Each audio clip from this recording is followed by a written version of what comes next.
샬롬. 사랑하는 우리 친구들, 오늘도 잘 지냈나요? 엄마 목사님과 함께 하나님의 말씀을 듣는 토닥토닥 말씀 베개 시간이에요. 오늘도 멋지고 예쁜 모습으로, 그리고 편안하게 누워 하나님의 말씀을 들어볼 거예요. 오늘 말씀은 창세기 41장입니다. 그로부터 만 2년이 지나서 바로가 꿈을 꾸었다. 그가 나일 강가에 서 있는데 잘생기고 살이 찐 암소 7마리가 강에서 올라와서 갈밭에서 풀을 뜯는다. 그 뒤를 이어서 흉측하고 야윈 다른 암소 7마리가 강에서 올라와서 먼저 올라온 소들과 함께 강가에 선다. 그 흉측하고 야윈 암소들이 잘생기고 살이 찐 암소들을 잡아먹는다. 바로는 잠에서 깨어났다. 그가 다시 잠들어서 또 꿈을 꾸었다. 이삭 7개가 보인다. 토실토실하고 잘 여문 이삭 7개가 나오는데 그것들은 모두 한 줄기에서 나와서 자란 것들이다. 그 뒤를 이어서 또 다른 이삭 7개가 피어나오는데 열풍이 불어서 야위고 마른 것들이다. 그 야윈 이삭이 토실토실하게 잘 여문 이삭 7개를 삼킨다. 바로가 깨어나 보니 꿈이다. 아침에 그는 마음이 뒤숭숭하여 사람을 보내어서 이집트의 마술사와 현인들을 모두 불러들이고 그가 꿈꾼 이야기를 그들에게 하였다. 그러나 아무도 그에게 그 꿈을 해몽하여 주는 사람이 없었다. 그때에 술잔을 올리는 시종장이 바로에게 말하였다. 제가 꼭 했어야 할 일을 못한 것이 오늘에야 생각납니다. 임금님께서 종들에게 노하셔서 저와 빵을 구워 올리는 시종장을 경호대장 집 감옥에 가두신 일이 있습니다. 저희들은 같은 날 밤에 각각 꿈을 꾸었는데 두 꿈의 내용이 너무나 달랐습니다. 그때에 그곳에 경호대장의 종인 히브리 소년이 저희와 함께 있었습니다. 저희가 꾼 꿈 이야기를 그에게 해주었더니 그가 그 꿈을 풀었습니다. 저희 두 사람에게 제각기 그 꿈을 해몽하여 주었던 것입니다. 그리고 그가 해몽한 대로 꼭 그대로 되어서 저는 복직되고 그 사람은 처형되었습니다. 이 말을 듣고서 바로가 사람을 보내어 요셉을 불러오게 하였고 사람들은 곧바로 그를 구덩이에서 끌어냈다. 요셉이 수염을 깎고 옷을 갈아입고 바로 앞으로 나아가니 바로가 요셉에게 말하였다. 내가 꿈을 하나 꾸었는데 그것을 해몽할 수 있는 사람이 없다. 나는 내가 꿈 이야기를 들으면 잘 푼다고 들었다. 그래서 너를 불렀다. 요셉이 바로에게 대답하였다. 저에게는 그런 능력이 없습니다. 임금님께서 기뻐하실 대답은 하나님이 해주실 것입니다. 바로가 요셉에게 말하였다. 꿈에 내가 나일 강가에 서 있는데 살이 찌고 잘생긴 암소 7마리가 강에서 올라와서 갈밭에서 풀을 뜯었다. 그것들의 뒤를 이어서 약하고 아주 흉측하고 야윈 다른 암소 7마리가 올라오는데 이집트 온 땅에서 내가 일찍이 본 일이 없는 흉측하게 짝이 없는 그런 암소들이었다. 그 야위고 흉측한 암소들은 먼저 올라온 기름진 암소 7마리를 잡아먹었다. 흉측한 암소들은 살이 찐 암소들을 잡아먹었는데도 여전히 굶은 암소처럼 흉측하였다. 그리고는 내가 깨어났다.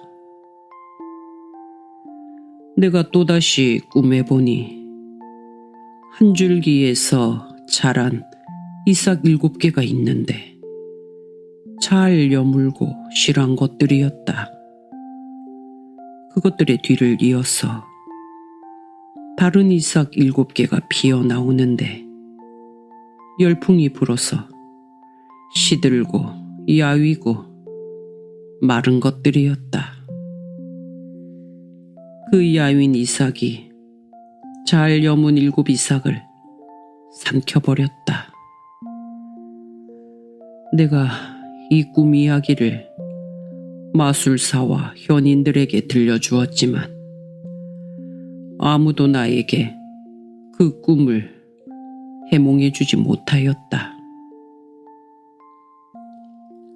요셉이 바로에게 말하였다. 임금님께서 2번 꾸신 꿈의 내용은 다 같은 것입니다. 임금님께서 장차 하셔야 할 일을 하나님이 보여주신 것입니다. 그 좋은 암소 7마리는 7회를 말하고 잘 여문 이삭 7개도 7회를 말하는 것입니다.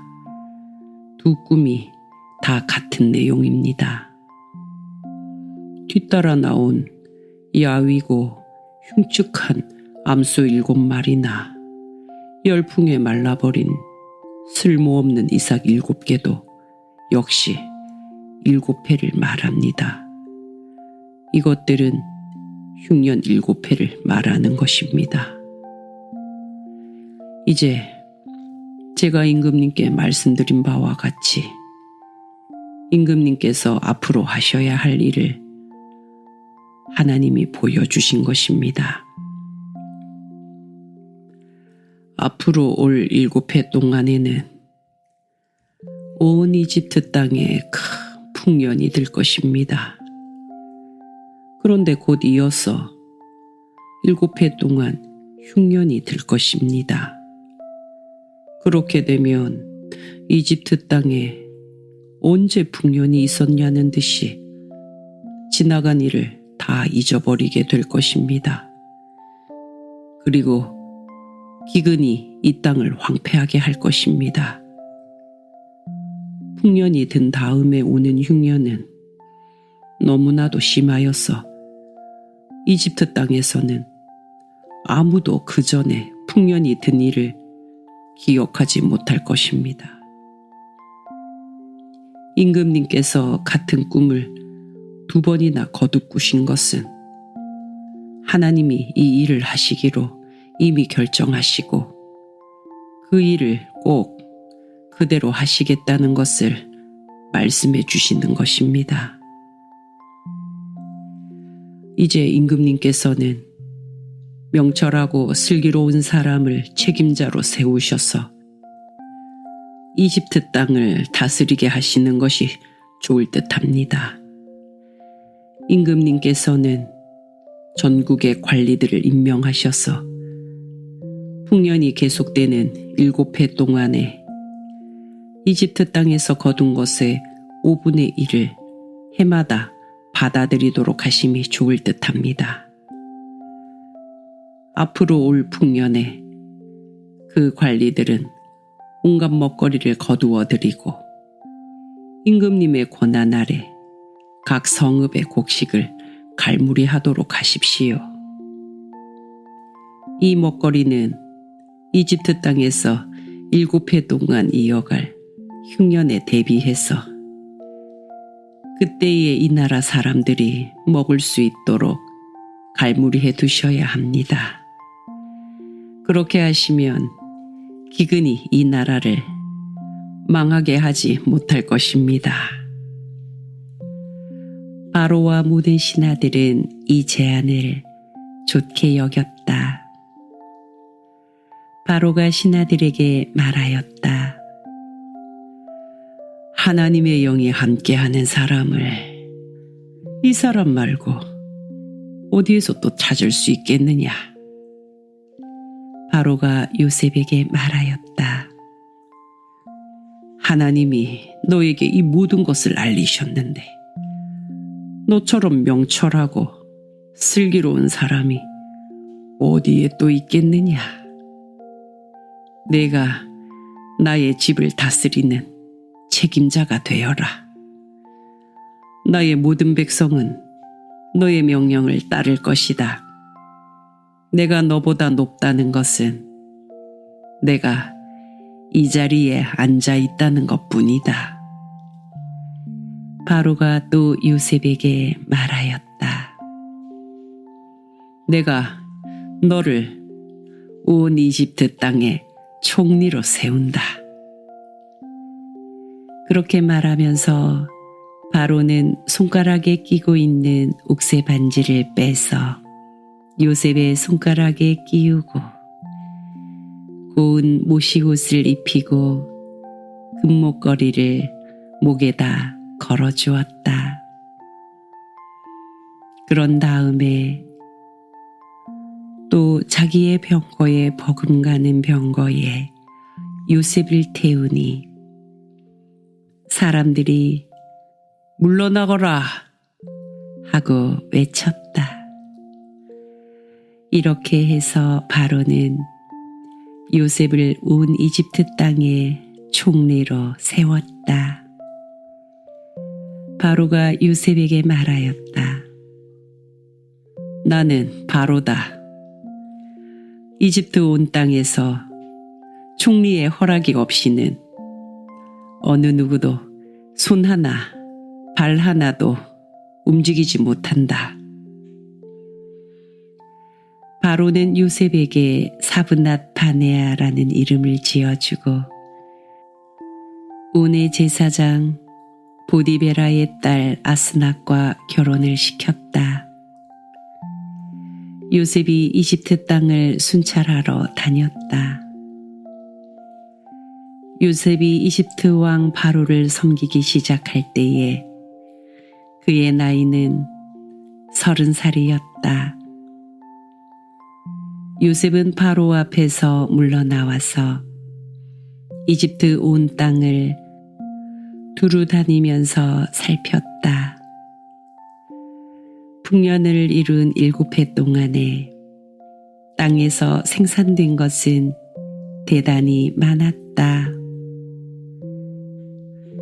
요셉은 이집트 땅에서 7해 동안 이어간 풍년으로 생산된 모든 먹거리를 거두어 들이며 여러 성읍에 저장해 두었다. 각 성읍 근처 밭에서 나는 곡식은 각각 그 성읍에 쌓아두었다. 요셉이 저장한 곡식의 양은 엄청나게 많아서 마치 바다의 모래와 같았다. 그 양이 셀 수 없을 만큼 많아져서 기록을 중단할 수밖에 없었다. 요셉과 오네 제사장 보디베라의 딸 아스나 사이에서 두 아들이 태어난 것은 흉년이 들기 전이었다. 요셉은 하나님이 나의 온갖 고난과 아버지 집 생각을 다 잊어버리게 하셨다 하면서 맏아들의 이름을 므낫세라고 지었다. 둘째는 내가 고생하던 이 땅에서 하나님이 자손을 번성하게 해주셨다 하면서 그 이름을 에브라임이라고 지었다. 이집트 땅에서 7해 동안 이어가던 풍년이 지나니 요셉이 말한 대로 7해 동안의 흉년이 시작되었다. 온 세상에 기근이 들지 않은 나라가 없었으니 이집트 온 땅에는 아직도 먹거리가 있었다. 그러나 마침내 이집트 온 땅의 백성이 굶주림에 빠지자 그들은 바로에게 먹을 것을 달라고 부르짖었다. 바로는 이집트의 모든 백성에게 요셉에게로 가서 그가 시키는 대로 하여라 하였다. 온 땅에 기근이 들었으므로 요셉은 모든 창고를 열어서 이집트 사람에게 곡식을 팔았다. 이집트 땅 모든 곳에 기근이 심하게 들었다. 기근이 온 세상을 뒤덮고 있었으므로 다른 나라 사람들도 요셉에게서 곡식을 사려고 이집트로 왔다.